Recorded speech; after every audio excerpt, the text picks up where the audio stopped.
இவங்க என்ன சொல்கிறாங்க, யுனைடெட் நேஷன் ட்ரக்கு கோல்டன் ட்ரையாங்கிள்ங்கிறாங்க. அப்படின்னா எப்படி அர்த்தம்?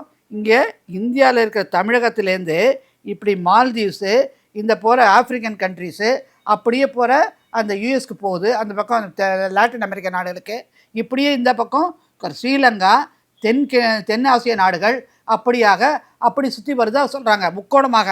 அப்போ இதுக்கு வித்திடுறது தமிழகம் தான் சென்டருங்கிறாங்க. அப்போ ட்ரக்கோட ஹப்பாக இருக்கிறச்சே நம்ம என்ன செய்யணும்? இது வரைக்கும் இந்த விதமான சமாச்சாரங்களை பற்றி பொதுமக்களுக்கு ஏதாச்சும் ஒரு அளவுக்காவது இங்கே இருக்கிற பத்திரிகையாளர்களோ மற்றவங்களோ எழுதினாங்களா? தகவல் தெரிஞ்சதா? இந்த அளவுக்கு வந்திருக்குங்க ரிப்போர்ட்டு.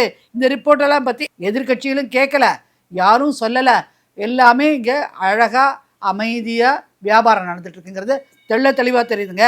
இப்போ என்ன சொல்கிறாங்க, பர்மாலேருந்து கொண்டு வர்றது இப்படி, இந்த பக்கம் பர்மாலேருந்து கொண்டு இப்படி கொண்டு அப்படி போகுதுங்க. இந்த பக்கத்தில் பர்மாலேருந்து வருது, மால்தீவ்ஸ் வழியாக லாட்டின் அமெரிக்கா, ஆஃப்ரிக்கா, நைஜீரியா அப்படி போகுது. ஸோ இந்த இடத்துலனா இப்போ எவ்வளவு பணம் கைமாறுகிறது என்பதை பாருங்கள். இது பெரிய ஹவாலாவுடைய மோசமான ஒரு வியாபாரமாக தெரியுதுங்க.